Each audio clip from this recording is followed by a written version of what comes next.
sort of playoff system that does involve both competitions, like we have something with the NRL. But I think, I don't really know what infrastructure Ottawa or New York have, but I think we shouldn't be looking at admitting clubs that don't have infrastructure, and that's whether it's Featherstone or Ottawa. Do you know what I mean? But wherever the club is, I think they need to be proving that they've got the infrastructure of a developing game. They've got a grassroots pool to call upon and things like that. Yeah, because it's unrealistic for people sat there thinking they've got no Canadian players right now, but all of the grassroots stuff that I see in Canada is not being... It might have been inspired. Certainly accept that it might have been inspired by the presence of the Wolfpack, but it was not run by the Wolfpack. It was run by fans, good community-spirited fans, which, let's be honest, is what most of our grassroots is run by as well. Yeah, definitely. And it is harder to support that without a professional club nearby, but in the same token, the excerpts I've seen around that sort of development stuff from the report and stuff, it gives me the sense that the Super League was saying we can't be made responsible for development of the whole sport in Canada, and the International Rugby League have said they're not responsible for it either, but there's nothing here from Toronto showing how they are going to make sure this pays off. That's my interpretation of it, and I wish that Toronto had made that pay off more, because that would have strengthened their submission, wouldn't it? Yeah. Right, shall we move on to the next point of order, which is sort of related to Toronto being refused re-entry, and that's the Betfred Super League board have voted unanimously in favour of admitting a 12th team to the competition in 2021. The board also voted in favour of a 27-round regular season, including a Dutch Magic weekend. We're not going to talk about that part, though, this week. The process for including the 12th team will begin promptly, with the decision being made by a committee headed by an independent chairman who will be identified shortly. The kind of word that's come out is this isn't going to be a vote by the clubs, it's going to be a panel that involves RFL executive and Super League executive input into this committee, this independent committee. So the clubs voted on Toronto but aren't going to vote on the new person. Seems a bit unfair, but ultimately I guess making a vote about one club is different to potentially making a vote about lots of clubs, because further details on the criteria that applicant clubs will have to meet will be discussed and released at an appropriate time, was what the statement said. We don't know when that's going to be, but we do know that some clubs are already throwing their hat into the ring. So French club Toulouse Olympique have launched their bid to enter Super League in 2021. The competition is set to pick a club to replace Toronto, and in a statement Toulouse said, further to the double announcement that Toronto will not be in Super League and that the competition will have 12 clubs, the Toulouse Olympique will apply to enter the competition next season, and Toulouse play at a 19,500 capacity stadium in Toulouse, which is the home of French rugby union side Stade Toulousain. They've spent the last 4 years in the championship making the top four in 2018 and 2019, and they were top of the table when the season was suspended earlier this year. Ahead of that, Featherstone Rovers chairman Mark Campbell had expressed his dismay at the decision to redirect Toronto Wolfpack's return to the Super League. However, he made sure when he was talking about the competition selecting a 12 team to replace Toronto that Featherstone should be that team in his belief, even though he didn't expect a 12 team to be instated. So he's wrong there. I'll let you judge if he's wrong on both parts.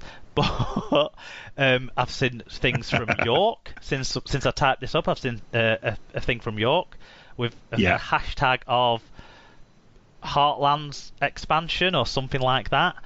We know that Lee, when Degsy gets round to picking up on this news, because he's normally a few days late, he'll be all over it, I'm sure. There's also Newcastle are an ambitious club, but they're in League One right now. And London Broncos were in the Super League only last year and were very narrowly relegated. They had a competitive season.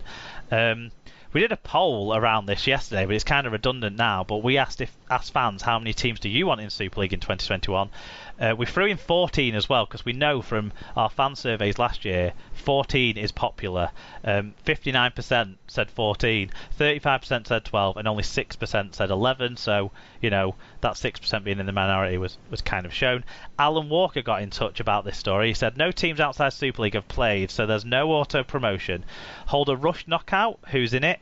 Only English teams. Why not draw teams from a hat? Auction it on eBay.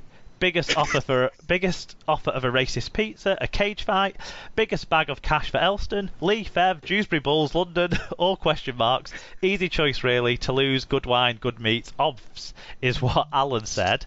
Why don't you tell us what you think of the potential 12 team, who you might like it to be, Sarah, and what you might like them to criteria to meet? I just don't know how I genuinely do not know who I would go for, because I don't really know how you can pick somebody, because nobody has played apart from the Super League teams. There's an argument that yes, London only just lost out in the £1 million game last year, so should they come back? But then Featherstone were the team that were beaten by Toronto, who have now left the gap, so should they come back? Toulouse were top of the championship at the suspension of the season, so should they get it? To me, those three have some merit in what they're saying, but I think names out of a hat is just about as good as anything. It sounds like it's mini licensing, doesn't it? The one spot for next year, because otherwise they wouldn't be talking about the process maybe potentially involving bids and that sort of stuff, would they? Yeah, and you just feel, is it a case that Elston's already decided and we're just jumping through the hoop, or people are just jumping through the hoops? So you were very keen there to stay on the fence, Sarah. Alan, do you want to put forward a name of a club that you want to see in Super League next year, and maybe a reason why? Well, I mean, they said they were going to reveal the reasons later. I have seen something, and it says you have to be a previous Super League winner, which is it's very unfortunate, but I think we're going to have to step up to the plate. And well, to be honest, it'd be classic Big Knives to have taken a fucking brown envelope from Toronto to let them in the first place, and now to stroll back into Super League as soon as he doesn't own the Bradford Bulls. Not tall whatsoever. I was going to say, could we now get Big Nige on the panel? I mean, that'd be amazing. He'd be the independent chairman, wouldn't he? Deciding casting vote. I mean, honestly, this is the thing. I mean. So when Fev talk about the £1 million game, the £1 million game was to get into Super League in 2020, right? It wasn't a winner for all time, let's go on forever, we're the next in the line type thing. That's not how it worked. It was, it was winning the chance for 2020. There are arguments for probably 2 or 3 teams. Maybe 3 or 4 teams potentially. I have a kind of question on a serious point. Is going up in 2021 a poison chalice for the team that actually does go up? Because the one thing we haven't talked about is central distribution of funds. Now, I would assume that that's on the criteria, because if you're not getting central distribution of funds, then it's definitely a bad idea.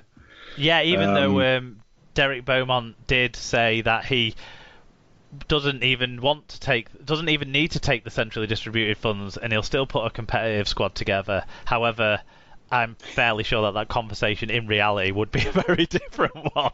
Yes, of course it is, because yeah, nobody, you can't be expected to try to put anything like a team together without central distribution. So obviously, what we haven't seen is in this decision to go for 12, I would have hoped that part of that conversation was, within that decision, you are inferring that you're happy to split the central distribution by 12. I would hope that's the situation, because otherwise there's no point in any of the teams stepping up, frankly, because you're on a hide into nothing, I think. Any readmission of Toronto should involve them getting central distribution. However, they should have paid for travel costs for other clubs out of that central distribution. That's always been my position on that. So any other club should get the same kind of treatment for sure. So we put it out on Twitter, and we've had quite a lot of responses. Tom Andrews said, York, new stadium, decent squad, easy away day. Mark Butler said, if it's tied to a proper plan for the French national team to play England or Great Britain every year instead of being considered a backup option to an exiles team, then Toulouse. If not, London, a little safer for now. Matt Hardiker said, Toulouse, still expansion, have signed some real quality for next season to help make them competitive, even though they will be at a disadvantage for not playing. I'd defer relegation for a year and add 2 next year to a 14-team comp. Well, our poll voters would applaud that too. Ian Gatwood said, obviously I'd like to see London Broncos get that 12th spot, but can see this getting very messy legal-wise. With everyone's opened up the same opportunity to make an application, Ian, then no one should be able to challenge it legally, I would think. David Powell says Toulouse. Carsten Brummy says Featherstone, hashtag Super Wakefield Rugby League, so I think that was a joke. John Salisbury says Toulouse, second choice London, next pick York, anyone else unacceptable. David Lawrenson said whoever meets the criteria that was laid out for Toronto. I can see the logic in that. What I would say is part of the criteria for Toronto was how they could help raise revenues with a Canadian broadcast deal, so I think it'd be unfair to apply that. If Toronto can't prove that they're going to be able to get a good broadcast deal into Canada and North America, I'm pretty sure that York and Featherstone are fucked there. But I do sort of like the real message there is it has to be a robust process with the same kind of stringency that Toronto faced. Otherwise, that's where your legal challenge would come potentially from a brand that might not quite exist in a country where there's a team. Papa John's Free Pizza League said, I'd love to see Bramley RL in the big time. Dr. Pete Holmes said, pretty sure Cougar Mania is still owed a crack at Super League. Fair point. Ian Barkley said Toulouse or York. Toxif O'Grady said Bradford, just for the lols. Yeah, I agree. Steve A said Toulouse or London, the end. Dave Sinclair said Toulouse. Rugby League Dinosaur said London or Toulouse. Stephen Absent, someone had to, Stephen, so I'm glad that you did, said Toronto. I would have been disappointed if no one mentioned that one. And finally, Andy Wild said Runcorn Highfield. Andy Wild is a Hull KR fan, so promoting a non-existent club that stopped existing 30 or 40 years ago probably is the right way for Hull KR to stay in Super League after next year. Guaranteed 4 points, yeah. Sounds good to me. So we, in our family rugby chat, we've had suggestions of the Antarctic Icemen or the Mozambique Gorillas as the team to make up the numbers. I definitely think David Lawrenson's idea is not gonna cover those guys at all. Joshua was also up for the Kingswood Kangaroos. Are they a real team? No, but the Kingswood pub is somewhere that we've been once for some drinks with some of his teammates, so he decided it'd be a good team. Fair enough. Mighty on the booze, good lads. I personally, I would be, without much knowledge of everything of every club, be supportive of Toulouse at this stage. I think it covers more points than most of the other ones, and they have been a competitive side.